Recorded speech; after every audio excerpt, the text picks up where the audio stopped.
Bonjour, je réponds ici à quelques questions concernant l'exposition qui nous tarde d'ouvrir. Il s'agit de Paris au temps du post-impressionnisme ou Signac et les indépendants. C'est une exposition qui va révéler une collection d'exceptions en exclusivité au Musée des Beaux-Arts de Montréal. La première question concerne les impressionnistes, Renoir, Monet, et pourquoi sont-ils qualifiés d'impressionnistes et non pas de post-impressionnistes. En fait, dans l'exposition, nous avons des œuvres d'impressionnistes, effectivement. Nous avons des œuvres de Berthe Morisot, de Pissarro ou encore de Claude Monet. Ils font partie de cette génération qui a ouvert une brèche extraordinaire dans le champ esthétique, puisque en 1874, ils ont inauguré une exposition à Paris qui va lancer le mouvement en tant que tel. C'est un critique d'ailleurs qui s'appelle Louis Vaucel et qui visite l'exposition et qui va s'exclamer devant une peinture de Claude Monet qui se nomme Impression Soleil Levant, mais c'est vraiment une peinture impressionniste. Et en fait, de cette boutade, de cette moquerie, eh bien, donc, va rester ce qualificatif qui aujourd'hui est connu dans le monde entier. Pourquoi est-ce que ce mouvement a attiré tant de moqueries? Tout simplement parce que le style des impressionnistes paraissait trop relâché, maladroit, malhabile, enfantin. Bref, donc il était négligé, il était trop esquissé, il était trop ébauché. Et évidemment, cela allait à l'encontre de toutes les recommandations et les règles qui étaient prônées par les académies des beaux-arts ou encore par les juges ou les jurys des salons officiels. Et c'est bien la raison pour laquelle cette génération Degas, Pissarro, Renoir, Monet ou encore donc Sisley vont vouloir échapper à ces codifications et s'échapper vers la nature, la peinture en plein air pour pouvoir capter cette essence d'un temps qui passe, d'une atmosphère qui est toujours changeante et c'est bien dans l'esprit du temps puisque à cette époque, en 1870-1880, la France est en pleine révolution industrielle et veut capter cette modernité, que ce soit par les fumées de locomotives ou encore par les nouvelles industries. Eh bien, tous ces motifs inspirent beaucoup nos jeunes impressionnistes. Une fois cette période passée de cohésion esthétique, dans les années 1880, chacun va alors voguer vers son propre destin. Et c'est à ce moment, en fait, que Claude Monet va créer parmi les plus belles de ses séries, notamment les Nymphéas. Et dans l'exposition, nous avons une œuvre des Nymphéas, un tableau qui a été fait en 1914, donc assez tard, puisque Claude Monet va mourir en 1924. Et ce tableau est tout à fait emblématique de ces séries remarquables, frôlant presque l'abstraction, que Claude Monet va imaginer dans son jardin de Giverny, avec ce bassin de nénuphars qui l'inspire encore et encore. Et on voit sur ce tableau que vous allez découvrir presque un wall-over, un effet de color field qui, bien entendu, n'est pas sans évoquer des peintres américains tels que John Mitchell ou encore Sam Francis qui vont beaucoup regarder Claude Monet. Donc on peut dire que si la génération impressionniste ne peut pas être qualifiée de post-impressionniste, elle peut en particulier, Claude Monet, faire partie de cette modernité qui va influencer très loin devant au XXe siècle. Une autre question concerne le post-impressionnisme et Van Gogh, le néo-impressionnisme. Qu'est-ce qu'il passe ensuite après cette première évolution des impressionnistes? Eh bien, il y a toute une floraison de jeunes artistes qui vont imaginer plusieurs techniques, plusieurs styles pour pouvoir porter la révolution artistique, la révolution esthétique, suivant leurs propres sentiments, leurs propres aspirations.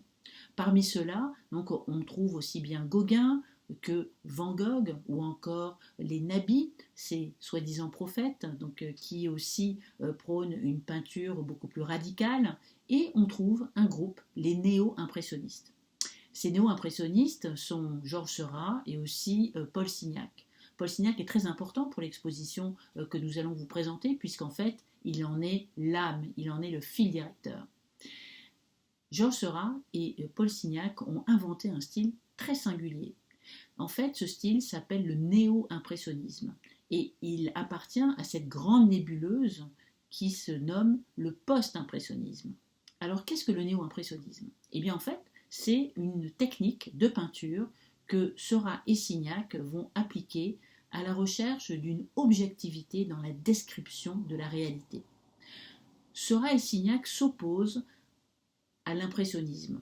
C'est intéressant parce qu'à la fois ils sont inspirés par la figure de leurs aînés, mais en même temps ils trouvent que l'impressionnisme mène vers trop de lyrisme, de romantisme, vers trop de subjectivité, la facture est trop personnalisée, et ils veulent revenir vers une peinture beaucoup plus rigoureuse, appliquée presque comme une science exacte. Et ça, d'ailleurs, c'est pas un hasard, parce que à leur époque, eh bien, les sciences font des avancées extraordinaires dans tous les domaines. Et c'est bien pour cela que ces jeunes artistes sont passionnés par toutes les nouveautés et les découvertes qui sont théorisées notamment par Chevreul. Il faut comprendre aussi que cette époque est portée par le positivisme, c'est-à-dire un certain scientisme qui voit au travers de la science et des nouvelles techniques une façon de pouvoir dégager l'homme de toutes ses contraintes matérielles. Alors, qu'est-ce que le néo-impressionnisme très concrètement ?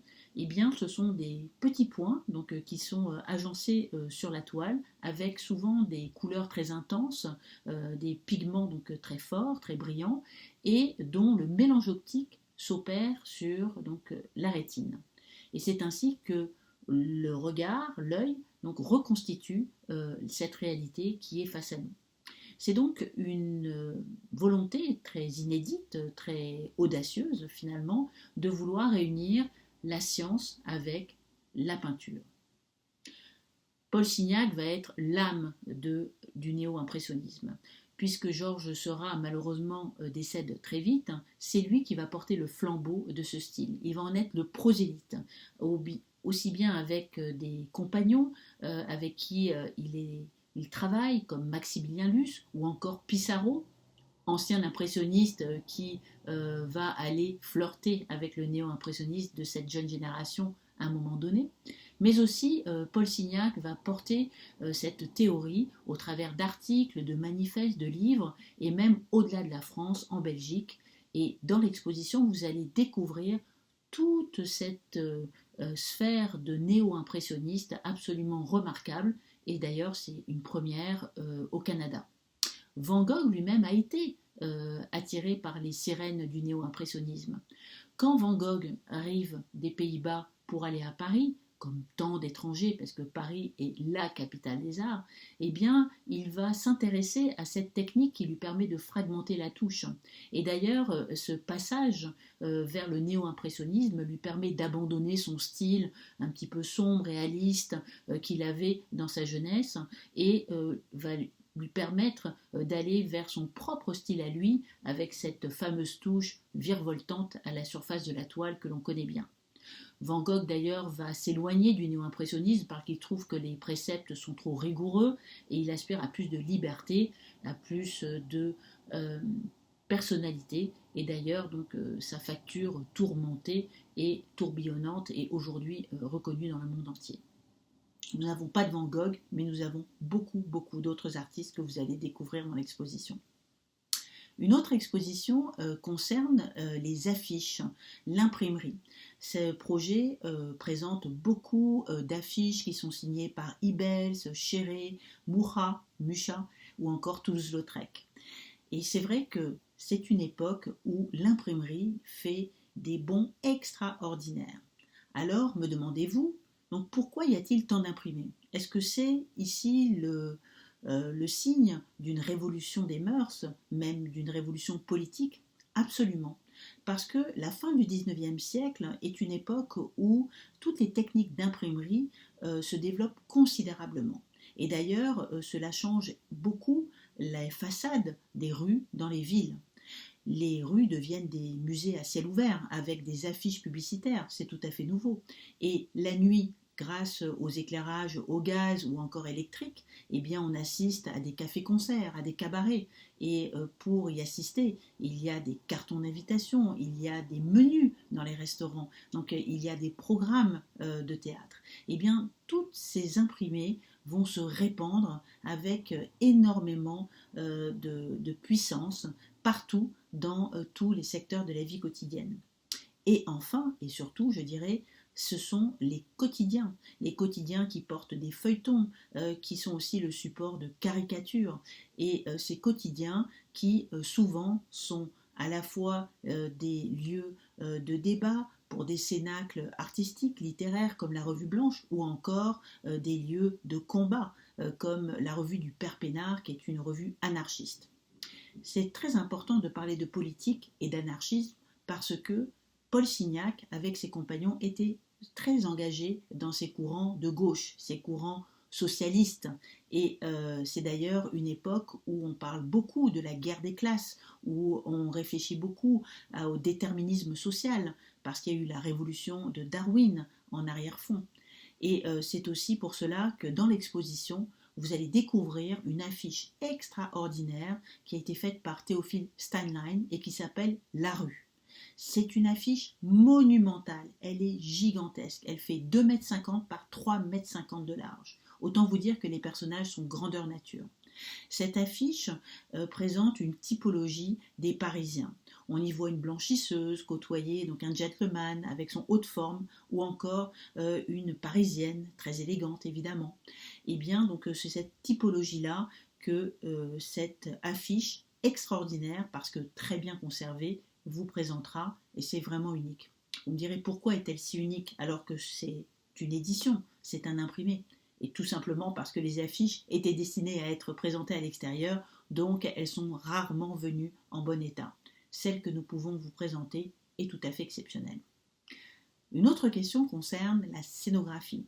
Comment est-ce que j'articule des concepts pour les expositions? C'est vraiment la partie la plus magique. Nous sommes finalement des faiseurs d'histoire et c'est une des plus belles parties de mon métier. Dans le cas précis, je travaille avec une collection privée, une collection remarquable qui appartient à un homme gentleman absolument adorable, qui est très discret, très généreux, car il aime beaucoup partager ses œuvres. C'est en fait le fruit d'une longue amitié, puisque j'ai rencontré cette personne en 2006, lorsque je travaillais comme commissaire sur l'exposition sur Maurice Denis, un peintre d'habits. Et ensuite, donc, je l'ai retrouvé. J'ai à nouveau emprunté des œuvres à ce collectionneur formidable pour des expositions comme Feininger, ou encore sur l'expressionnisme, ou encore pour Chagall. Récemment, il nous a fait le privilège de présenter un ensemble fabuleux de posters, de lithographies ou encore de gravures par Toulouse-Lautrec. Maintenant, il nous donne l'opportunité formidable de pouvoir présenter un ensemble beaucoup plus complet, des centaines d'œuvres de la grande collection qu'il constitue encore et encore à faire grandir. Il faut dire que c'est un collectionneur très actif et que beaucoup des œuvres que vous allez découvrir donc, ont été acquises spécialement et même parfois pour l'exposition que vous allez découvrir. Alors, grâce donc à cette amitié, grâce à ce personnage tout à fait remarquable et grâce à la complicité des commissaires, je pense à Gilles Gentil, qui est un camarade d'études que j'ai rencontré quand j'étais très jeune et qui est un excellent spécialiste et expert de la période, et aussi avec Marie Délé-Desmarais, qui est conservatrice au Musée des Beaux-Arts de Montréal. Et bien donc j'imagine un projet. Souvent donc pour porter donc une histoire, je vais passer au travers d'un personnage qui va être un peu l'intercesseur, qui va nous aider donc à traverser une époque. Dans ce cas, forcément, la figure de Paul Signac s'imposait, puisque la collection présentée présente le plus beau corpus qui soit dans le monde de Paul Signac. Et très important, donc nous allons pouvoir traverser donc toutes ces galeries donc au travers de cet homme, au travers des rencontres qu'il a pu faire, ses aînés, les impressionnistes, ses compagnons de route, les néo-impressionnistes, donc peut-être aussi les affichistes et les illustrateurs donc, qu'il côtoyait sur les murs de la ville où il vivait, ou encore donc, les peintres étrangers, néo-impressionnistes, en Belgique notamment, avec qui il a pu travailler. Mais aussi, donc, vous allez rencontrer ses amis, nabis, comme Maurice Denis, avec qui il partageait une passion pour Eugène Delacroix. Tous les deux ont fait en sorte de protéger l'atelier d'Eugène Delacroix pour en faire un musée. Et il y a aussi donc la figure de Vallotton, qui était un nabis très impliqué dans toutes les actions sociales. Ou enfin donc Odile Redon, qui tout au contraire donc, représente avec ses pastel où c'est noir, mystérieux, donc une vision symboliste absolument unique. Nous allons aussi donc continuer à rencontrer d'autres personnages, parfois venus de l'étranger, comme Picasso, les saltimbanques, ou encore donc les nouveaux mouvements qui apparaissent avec les fauves ou encore les cubistes. En fait, c'est toute une histoire d'une époque, de la belle époque, que l'on peut raconter grâce à Signac. Et pourquoi? Parce que donc Signac est une figure centrale à l'époque, car il a été un des cofondateurs du Salon des Indépendants. Et c'est la raison pour laquelle donc l'exposition s'appelle Signac et les Indépendants. Le Salon des Indépendants a été créé en 1884, soit 10 ans après la première exposition impressionniste. Et en fait, ce salon va continuer jusqu'à la veille de la Seconde Guerre mondiale.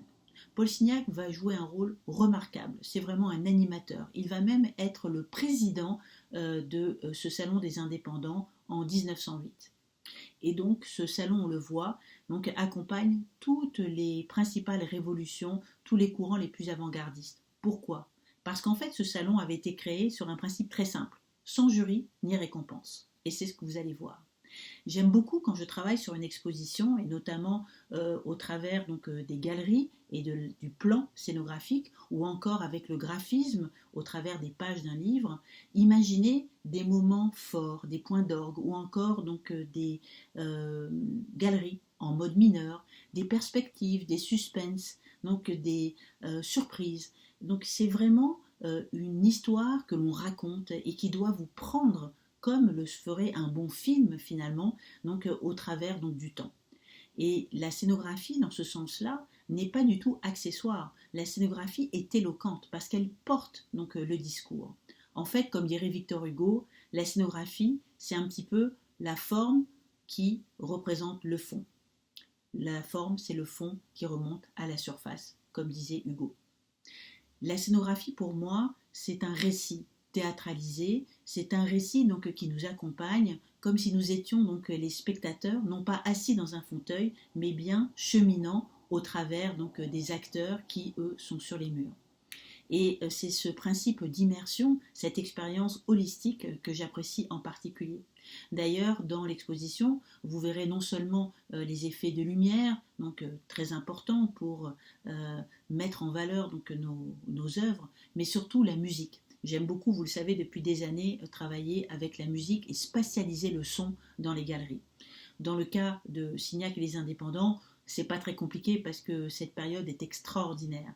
Il y a donc des artistes aussi connus que Debussy et son style impressionniste, ou encore Wagner et ses grandes symphonies, qui ont considérablement influencé toute cette époque et certains artistes en particulier. Vous allez aussi retrouver donc les musiciens, des guinguettes, des bal-musettes, donc toute cette époque aussi, donc qui est retranscrite par les programmes, les cafés-concerts, bref, tous ces imprimés, donc qu'on a tant de plaisir donc à regarder. Et c'est bien donc cette mise en scène scénographique, sonore, lumineuse, donc qui nous permet de pouvoir rentrer en contact avec une époque au travers des œuvres.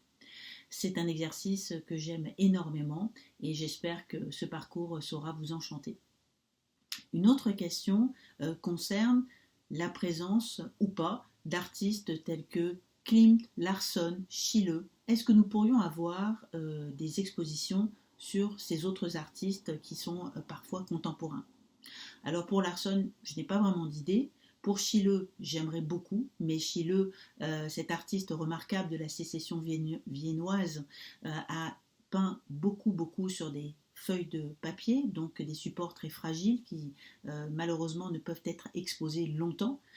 Par contre, pour Klimt, vous aurez quelques bonnes surprises puisque je travaille sur un projet avec le musée d'Orsay en tant que commissaire que vous découvrirez en mars de l'année prochaine.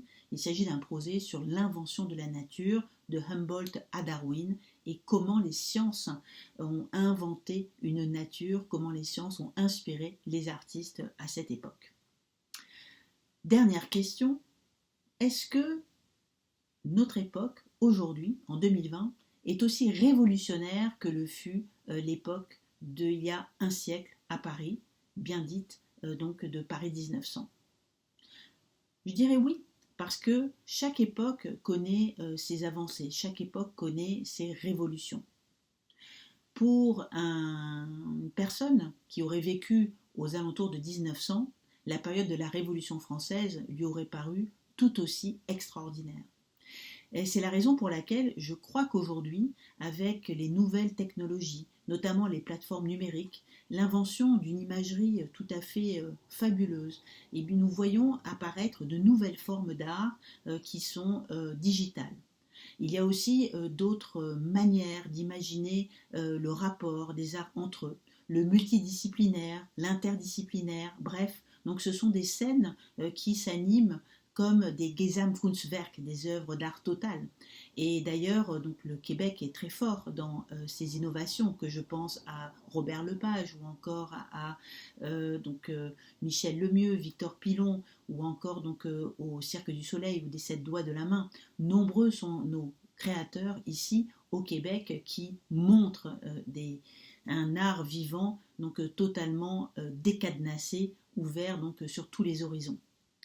Je pense aussi, et peut-être de manière un petit peu plus radicale, à certaines formes de performance corporelle où on voit des augmentations faciales, un genre de transhumanisme, bien que les pratiques du tatouage ou de déformation corporelle existent depuis la nuit des temps. Donc aujourd'hui, on voit apparaître des types de performances liées à l'apparence physique tout à fait extraordinaire.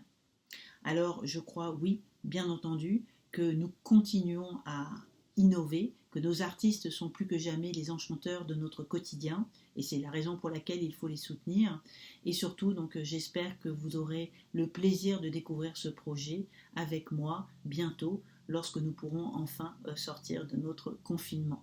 D'ailleurs, l'art est un service essentiel, la culture aussi, je le crois profondément, et j'espère que vous serez au rendez-vous, au musée, pour découvrir cette collection formidable.